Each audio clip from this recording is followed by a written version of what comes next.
दोस्तों 10वीं 12वीं ITI डिप्लोमा बीटेक जो एम्स में नौकरी करना चाहते हैं उन सभी के लिए एम्स की तरफ से रिक्रूटमेंट की नोटिफिकेशन जारी हुई है। जो रिक्रूटमेंट का नोटिस है वो आप कैसे चेक कर सकते हैं, कौन कौन सी पोस्टें हैं, किस किस के लिए आप एलिजिबल हैं, ये सब इस वीडियो में आप जान पाएंगे। इसके लिए सबसे पहले amsexam.ac.in को आप ओपन कर लें या एम्स की वेबसाइट को ओपन कर लें। यहाँ पे जब आप पोर्टल को ओपन करेंगे तो इसमें रिक्रूटमेंट का सेक्शन है। रिक्रूटमेंट के सेक्शन पे आप क्लिक करें। जैसे ही आप क्लिक करेंगे कॉमन रिक्रूटमेंट एग्जामिनेशन CRE यहाँ पे आपको क्लिक करना है।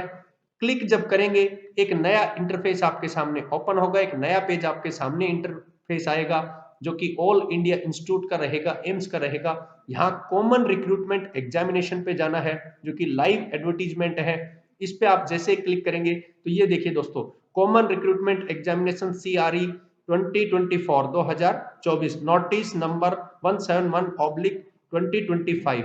इसमें आप व्यू डिटेल्स पे जैसे ही क्लिक करेंगे तो क्लिक करने के बाद यहाँ आपके पास इसका पूरा डिस्क्रिप्शन आएगा, पूरी एडवर्टीजमेंट है, इसका पूरा नोटिफिकेशन है, न्यू अकाउंट क्रिएट करने का ऑप्शन है और लॉग इन टू अप्लाई। तो यहाँ से आप इसमें अप्लाई करने पाएंगे। तो जैसे ही आप एडवर्टीजमेंट के सेक्शन पे क्लिक करेंगे, क्लिक करते ही आपके सामने ये पूरा कंप्लीट नोटिफिकेशन इसका ओपन होगा। कॉमन रिक्रूटमेंट जो है एग्जामिनेशन इसका ओपन होगा एम्स का। जब आप इसके लिए बॉटम पेज में चलेंगे तो ये सभी डिटेल्स आपके सामने आएंगी। जब डिटेल से थोड़ा और नीचे बॉटम सेक्शन में जाएंगे तो ये देखिए क्लोज डेट कब है, लास्ट डेट इसकी कब है दोस्तों, 31 जनवरी 2025 शाम 5 बजे तक आप इसका फॉर्म भर सकते हैं। ये फॉर्म भरने जो स्टार्ट हुए थे ये 7 जनवरी 2025 से स्टार्ट हुए थे। डेट जो था स्टेटस ऑफ एप्लीकेशन फॉर्म का एक्सेप्ट अपीयर इन एग्जामिनेशन के लिए वो 11/2/2025 का रहेगा। करेक्शन आप कर सकते हैं 12 फरवरी 2025 से 14 फरवरी 2025 के बीच में। आपको एडमिट कार्ड जो होगा वो जो स्कीम आएगी उसके एग्जामिनेशन के अकॉर्डिंग रहेगी। डेट ऑफ स्किल रहेगा, ये भी जो स्किल टेस्ट रहेगा ये नोटिफाइड होगा बाद में। एग्जामिनेशन की डेट दी हुई है दोस्तों 26 फरवरी 2025 से 28 फरवरी 2025 के बीच में ये इसका एग्जामिनेशन होगा। अब थोड़ा और बॉटम फेज में चलते हैं क्योंकि हम केवल इंपोर्टेंट जो चीजें हैं उन्हीं को देख लेते हैं। कहाँ कहाँ कौन कौन से एम्स के लिए आप एलिजिबल हैं, यहाँ पे ये सभी डिटेल्स दी हुई है, आप चेक कर सकते हैं। तो यहाँ उन्हीं के अकॉर्डिंग आपको फॉरवर्डिंग करना है, यानी आगे की तरफ मूव करना है। तो अब आगे चल लेते हैं, इनके पूरे क्राइटेरिया को जान लेते हैं, कौन सी चीज इसमें सबसे इंपॉर्टेंट है उसी को हम यहाँ पे फाउंड कर लेते हैं। क्योंकि बहुत ज्यादा डिटेल में आप जाएंगे नोटिफिकेशन को तो बहुत लेंदी वीडियो हो जाएगा दोस्तों। तो हम केवल वो जान लेते हैं जो कौन सी चीजें इसमें इंपॉर्टेंट हैं। सबसे पहले जानते हैं एज रिलैक्सेशन किनको मिलेगा और कितना मिलेगा। SC ST को 5 साल का, OBC को 3 साल का, PWBD को 10 साल का, एक्स सर्विसमैन का जो है उसमें मिलिट्री की जो सर्विस थी उसकी लेंथ के अकॉर्डिंग प्लस 3 साल का। सेंट्रल गवर्नमेंट सिविलियन जो एम्प्लॉयज हैं उनकी ये डिटेल्स दी हुई है, उनको यहाँ पे ग्रुप बी की सर्विसेज के लिए 5 साल का है। और यहाँ जो सी की पोस्टें हैं तो उनका 40 साल तक रहेगा। सेंट्रल गवर्नमेंट के लिए 43 साल का रहेगा। इसी प्रकार से ये सेंट्रल गवर्नमेंट के SC ST का जो है वहां पे 45 की एज दी हुई है।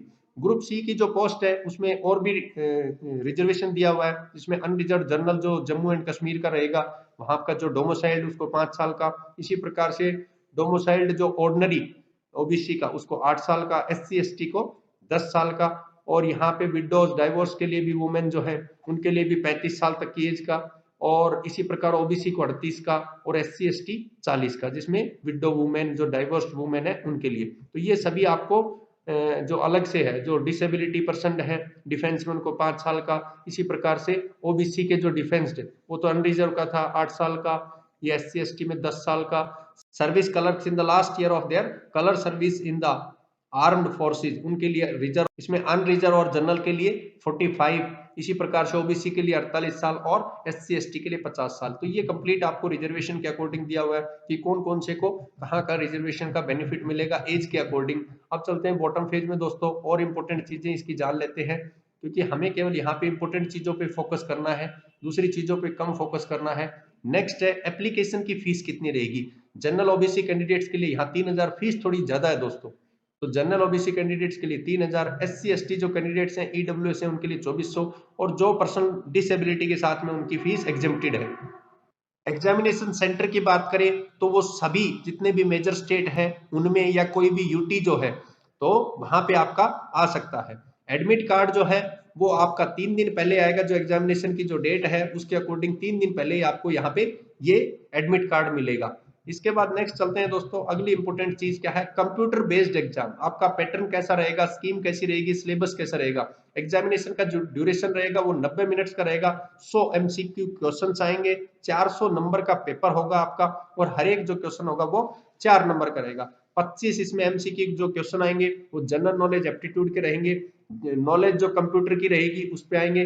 75 MCQ जो क्वेश्चन आएंगे वो आपका जो कंसर्न ग्रुप रहेगा उसके क्वेश्चन आएंगे। क्वेश्चन पेपर के 5 सेक्शन रहेंगे, प्रत्येक जो है 18 मिनट का ड्यूरेशन रहेगा, और ईच जो सेक्शन रहेगा उसमें 20 क्वेश्चन आएंगे। तो ये इसका पैटर्न दिया हुआ है कि जो किस प्रकार का इसका पैटर्न रहने वाला आपका एग्जाम का।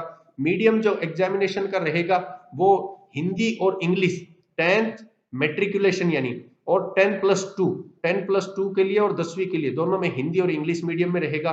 और जो दूसरा रहेगा उसमें लगभग आपके पास मीडियम इंग्लिश रहने वाला है, जैसे बीई बीटेक के लिए या दूसरे जो हायर एजुकेशन है उनके लिए। क्वालिफाइंग का जो क्राइटेरिया रहेगा, यहाँ पे नेगेटिव मार्किंग भी है दोस्तों, तो क्वालिफाइंग का जो क्राइटेरिया रहेगा वो 40% रहेगा, अनरिजर्व के लिए 35% रहेगा, ओबीसी के लिए 30% रहेगा, SC ST के लिए। तो ये यहाँ पे एक रिजर्वेशन का क्राइटेरिया, क्वालिफाइंग मार्क्स का क्राइटेरिया दिया हुआ है। इसके बाद जान लेते हैं इसका जो सिलेबस है, उस सिलेबस के बारे में। ये देखिए सिलेबस और लैंग्वेज, ग्रुप का नेम दिया हुआ है यहाँ पे, असिस्टेंट डाइटिशियन, यहाँ पे food and nutrition dietitian English में इसका आएगा। स्किल टेस्ट जो होगा, एक में टाइपिंग टेस्ट होगा जिसमें डाटा एंट्री ऑपरेटर, तो ये सभी डिटेल आपको दी हुई है। असिस्टेंट इंजीनियर के लिए मीडियम इंग्लिश रहेगा, जैसे सिविल के लिए निकली हुई है, जैसे इसी प्रकार इलेक्ट्रिकल के लिए निकली हुई है। जूनियर इंजीनियर की पोस्टें हैं दोस्तों, ऑडियो मीटर टेक्नीशियन की पोस्टें हैं, तो ये सभी पोस्टें दी हुई है, और इनका मीडियम दिया हुआ है कि कौन कौन सा जो मीडियम है उसमें आपका एग्जाम होगा। एज पर सिलेबस जैसा बताया गया था तो उसी के अकॉर्डिंग ये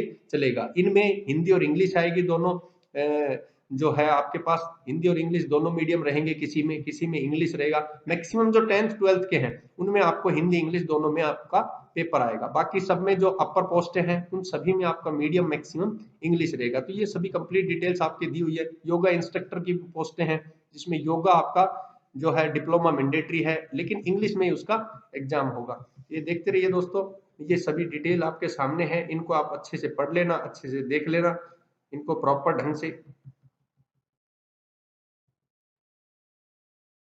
बात करते हैं एसेंशियल क्वालिफिकेशन की, तो दोस्तों ये बहुत इंपॉर्टेंस रखती है कि एसेंशियल क्वालिफिकेशन की क्या आपको नीड है, यानी कौन सी एसेंशियल क्वालिफिकेशन जो पोस्टें हैं उसके अकॉर्डिंग मांगी गई है। जैसे असिस्टेंट डाइटिशियन है तो इसके लिए एसेंशियल क्वालिफिकेशन है MSc फूड एंड न्यूट्रिशन। तो ये सभी आप अपनी प्रॉपरली चेक कर लें। जो आपका ये नोटिफिकेशन है, इस नोटिफिकेशन में चेक करनी बहुत ज्यादा जरूरी है, क्योंकि आपको जब अपनी एसेंशियल क्वालिफिकेशन के अकॉर्डिंग, पोस्ट के अकॉर्डिंग नहीं पता होगा तो आप फॉर्म को किस प्रकार से फिल करने पाएंगे। तो ये सभी दी हुई है, आप इसमें कंप्लीटली चेक कर सकते हैं। ये सेक्शन बहुत इंपॉर्टेंट रखता है, इसका 25th पेज है ये, और इस 25th पेज पे आपको अच्छे से दी हुई है कि कौन कौन सी एसेंशियल क्वालिफिकेशंस जो है उसके अकॉर्डिंग आप अपने फॉर्म को फिल कर सकते हैं। एज की लिमिट भी दी हुई है कि कितने कितने साल के बीच का बंदा जो है वो फिल कर सकता है। और स्टार्टिंग मैंने आपको बता दिया था कि आपको रिजर्वेशन जो एज के अंदर है वो आपको कितना कितना मिलने वाला है। जैसे डेटा एंट्री ऑपरेटर है तो इसमें आपको 12th स्टैंडर्ड चाहिए, यानी 12वीं पास चाहिए। तो ये देखिए दोस्तों, जूनियर इंजीनियर है उसके लिए फिर आपको डिप्लोमा की जरूरत है। तो बहुत सारी जो पोस्टें हैं वो 10th 12th की है, डिप्लोमा की है, ITI की है, और इसके अलावा अपर जो पोस्टें हैं जो एज कंपैरिजन टू इन पोस्टों के कम है, उनमें आपको BE BTech या दूसरी क्वालिफिकेशन मैनेजमेंट की भी है, जैसे MBA है, तो इस तरह की आपको उसमें जरूरत पड़ेगी। तो ये कंप्लीट लोअर डिवीजन क्लर्क का आप देख सकते हैं दोस्तों, इसमें अलग अलग में दिया हुआ है। इसमें एज का भी फैक्टर जो है वो कंप्लीट आपके सामने दिया हुआ है। तो आप ये चलते जाएंगे तो ये लिस्ट जो है वो बहुत लंबी है। तो इस पेज को, जो 31st पेज तक आ चुकी है लिस्ट इसमें, तो ये पेज को आप लोग जरूर चेक कर लें कि आप UDC clerk, upper division clerk, ये देखिए दोस्तों, तो पोस्टें बहुत ज्यादा है, एम्स की तरफ से हद से ज्यादा पोस्टें निकली है, और आप थोड़ी सी मेहनत करेंगे तो आप जरूर इसमें लग जाएंगे। और मेहनत का तो फायदा भी मिलना चाहिए ताकि आप आसानी से लग सकें अपने घर वालों के लिए। जो आप चाहते हैं कि एक जॉब मिल जाए अच्छी, तो वो जॉब भी आपको प्राप्त करनी चाहिए। तो ये देखिए जूनियर इंजीनियर सिविल की भी बहुत इसमें पटना के लिए पोस्टें निकली हुई है, बठिंडा के लिए भी निकली हुई है, यहाँ पे असिस्टेंट इंजीनियर की, बिलासपुर एम्स के लिए निकली हुई है, इलेक्ट्रिकल जूनियर इंजीनियर की। तो पोस्टें दोस्तों बहुत हैं आपके सामने, चलते जाएंगे तो ये लिस्ट जो है ये काफी लंबी है। ये देखिए दोस्तों आप, इतनी लेंदी 38 नंबर पेज तक हम पहुंच चुके हैं। तो इस प्रकार से हद से ज्यादा इसमें एंड तक पोस्टें निकली हुई हैं। ये देखिए 43rd पेज तक।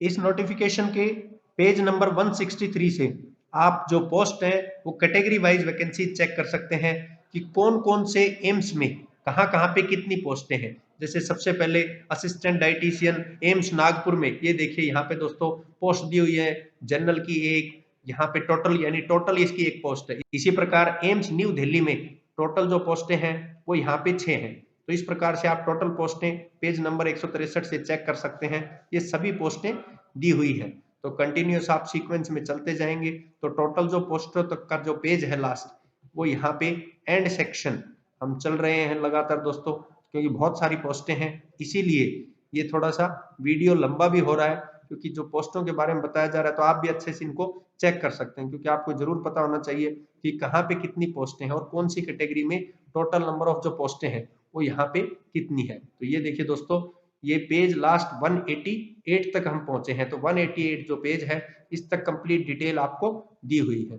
इसी प्रकार से और भी डिटेल्स हैं यहाँ पे दोस्तों।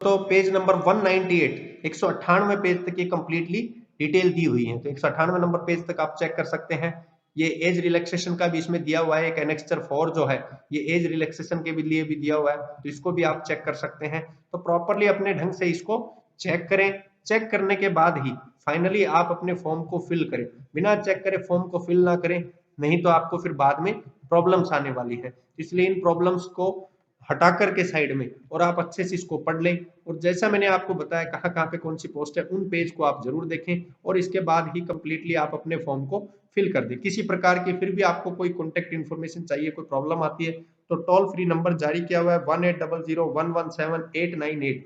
ये जो टाइमिंग है मंडे टू फ्राइडे है 10 बजे से 5 बजे तक, और शनिवार को 10 से 1 तक आप लोग यहाँ पे बात कर सकते हैं इन एम्स वालों से। एम्स की जो वेबसाइट है वो भी दी हुई है www.aiimsexams.ac.in। तो ये यहाँ पे वेबसाइट भी दी हुई है, तो कंप्लीट डिटेल्स को आप आसानी से चेक कर सकते हैं। किसी प्रकार की जो सर्टिफिकेट है फिजिकल जो लिमिटेशंस है उनके लिए, तो वो यहाँ पे कंप्यूटर बेस्ड एग्जाम के लिए वो भी दी हुई है, certificate regarding physical limitation in examinee taking computer based. तो ये आप लोग एक अंडरटेकिंग देंगे तो वो भी आप देख लें। तो ये था दोस्तों कंप्लीट डिटेल एम्स में रिक्रूटमेंट की। आप इनको अच्छे से पढ़ें और पढ़ करके ये आप अपना फॉर्म फिल करें। थैंक यू दोस्तों।